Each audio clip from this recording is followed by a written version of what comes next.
Hi guys, my name is Kat and you're watching Plot and Plans. Today we're going to be talking about the 6 key building blocks of story that you need to use if you're going to be able to take a story idea and actually flesh it out into a concept that can then be turned into a short story, a book, or any other type of storytelling medium that you might desire. So I'm going to break down what I feel are the 6 key areas that can really help you ensure that the story idea that you are developing is actually a story idea that has enough of an engine to carry you from start to finish.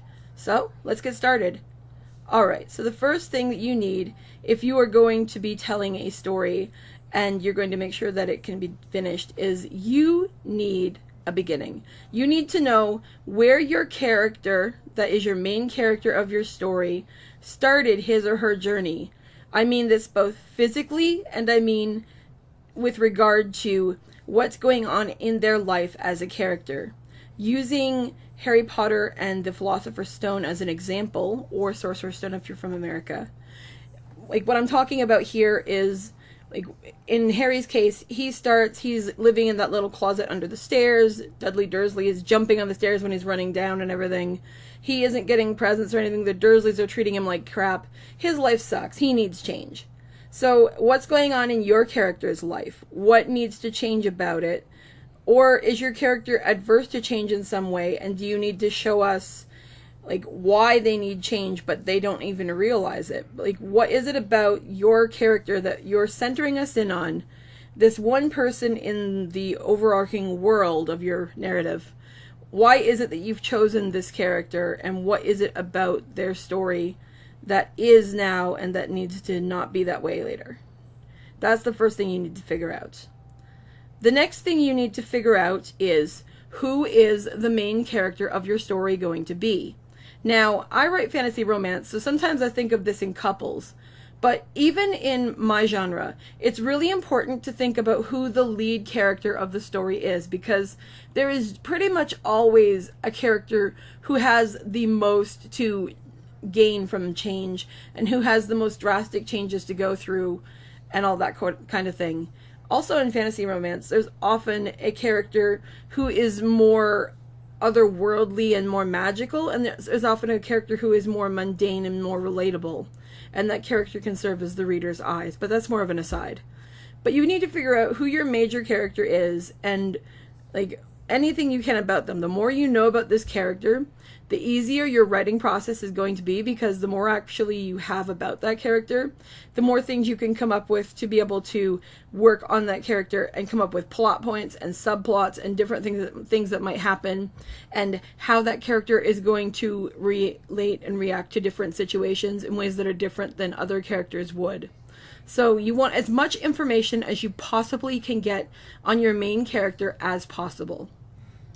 The next thing that you need when you are working on developing a story concept is, for that main character, you need a set of goals, and you need 2 different types of goals. You need an external goal, which is usually the thing that starts your story in motion. It's the thing that gets the character off their ass and out the door and doing whatever the vast majority of your frontal plot or plot A storyline is doing. These are the things that go on in a story where it's like the stuff that builds up and the stuff that creates the like external plot. Like, I'm trying to think of a good example here, like Harry going to his classes and learning the spells and all that sort of thing. That's the plot A. The plot B, the internal plot, is dealing with things like his solitude and his gradual making of friends, his relationship or lack thereof to his parents, and the burning desire he has to actually have had that bond with them that was stolen from him by Voldemort, and how the difference between him as somebody who didn't have that bond versus other people, and how that will manifest in his growth as a character, is dealt with. Like, that's why by the end of, and spoilers for Harry Potter, but I mean, come on, who hasn't read Harry Potter? But like by the end of book 1, that's why the important thing we learn about Harry is the fact that his mother sacrificed herself to protect him, and that gave Harry the ability to actually like be able to touch Quirrell slash Voldemort and be able to really hurt him with his hands, because he had that power because of her like final act of sacrifice and love, as an example. The next thing you need to figure out once you have your beginning, your main character, and your goal is you need to figure out who the antagonist of your story is going to be. Who or what is going to be standing in the character's way. And the more you know about this person or this force, the better.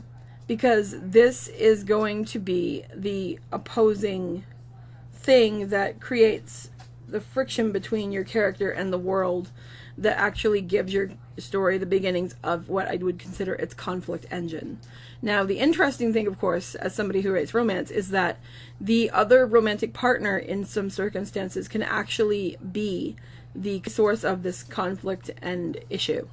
Which means that that's why I'm saying antagonist instead of villain, because it isn't always somebody who is an automatic or entire bad guy. It's just somebody who has an opposing goal to that your hero or heroine has.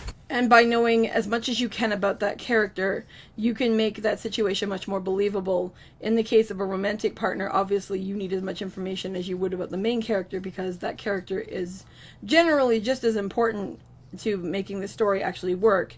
And in the case of a more traditional like fantasy villain or something, the more you know about this character, the more interesting you can make their story, the more people are actually going to care. So the next thing that you need is you need a conflict, which isn't quite the same as the character we just talked about, because the character has their own goals and motivations and situations and issues. And despite being in opposition to the main character, if the opposing force is an actual character, generally speaking, that character is still going to view him or herself as the hero of his or her own story. Your villain, unless you are writing an absolute socio or psychopath who is aware of their evil, is not going to actually see him or herself as the villain. Pay attention to that, because so many people do get that and mess it up. So what the difference between that and conflict is the conflict is a part of your plot that I like to call the conflict engine. And what that's going to do for you is it's going to be the thing that's going to come up a few times throughout your story, progressively getting better or worse depending on the type of narrative you're writing. If your narrative is going to end up with a ending that is a success, things are going to keep getting worse and you're going to amp up the tension. If your ending is going to end up bad, you might start with things actually being really bad and looking like they're going to get better and then switching. So you need to know what is actually causing friction in your story. And there are several things, like taking Harry Potter as an example. There are several things that are causing conflict for Harry. There is on the school child to school child level, there is Draco Malfoy and his friends who are giving Harry a hard time. There is also the fact that Snape is a presence in the Harry Potter books. And Snape obviously has a beef with Harry because of his relationship toward Harry's parents. And then, of course, there is the larger and more series-encompassing threat of Voldemort, which is a much more large and external threat that, at least at the very beginning of the series, is ultimately far beyond Harry's level of readiness, and is something that Harry is going to have to grow into. So the last thing that you need when you're sitting down and figuring out how you're going to write a book is you actually want to have some idea of what the ending is going to be. I mean, when I say this, don't panic. It's not written in stone. You can alter it, bend it, morph it, change it, do whatever you want to it as your story writing progresses. I mean, that's not a big deal. But you want to have some idea of where you think you want to be going. Like, take for example, my family used to go to Florida every winter. I live in Ontario, Canada. So to get from Ontario to Florida, the route we used to take, you go New York, Pennsylvania, Maryland, Virginia, West Virginia, North Carolina, South Carolina, Georgia, Florida.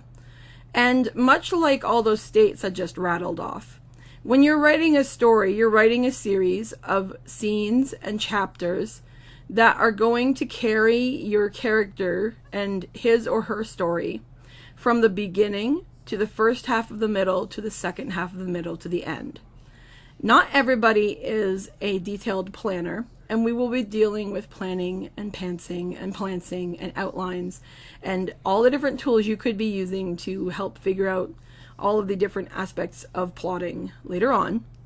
But everybody can benefit from having some concept of where they want their character to be by the end of the book. If you can tell me where you want them to be on a physical level, like she opened her bake shop, or Harry rescued the Philosopher's Stone as an example, since we've been using Harry Potter, then that's great. And then as you write along, you should be able to figure out, if you don't know it already, the internal thing that your character is trying to figure out, which obviously in Harry's case, we see him with like the mirror of Erised and all that kind of thing. And he ends up learning that, like, although he loves his family and wishes he could be with them and everything, that he has to focus on where he is now. And he can't let desires that he has about things sway him, which actually shows up beautifully at the end of that book, because there is a point where Harry is tempted by Voldemort, and Voldemort actually like tells him, well, we could bring them back, Harry. And even with that desire placed in front of him, which Rowling sets up really beautifully, it's right after that where Harry shouts never and resists. And that shows the internal growth that Harry has gone through over his first year at Hogwarts. He still loves his family and everything, but he realizes that he cannot change the past, and he has to focus on the present and on securing the future, not only, and I mean like not only for him, but for everybody around him. And that is how he's able to resist that. It's that understanding that shows the change in why he's able to see into the mirror, and that's how he's able to get the stone. So it's that kind of internal growth that is the other half of the conflict, that you need to figure out where you want your character to be at the end. But yeah, endings are important. You don't have to like necessarily know like the last line or something, but you want to know like where you want to be. You got to think about writing a book and figuring out where your story is going, like you're plotting a trip, or like think of the overall like basic storytelling structure, like you're telling a story. Like we all know that in like Little Red Riding Hood, that she's going to start out with her basket. She's going to go through the forest. She's going to meet the wolf. She's going to end up in the wolf belly, and the huntsman is going to get her out. But she's going to obviously learn not to deal with strangers, as an example. But yeah, like you need to know kind of where your characters and stuff are going. Anyway, that pretty much sums up the 6 basic things that I think are really important for people to know and understand about their story when they're testing whether they have a story concept that's going to work.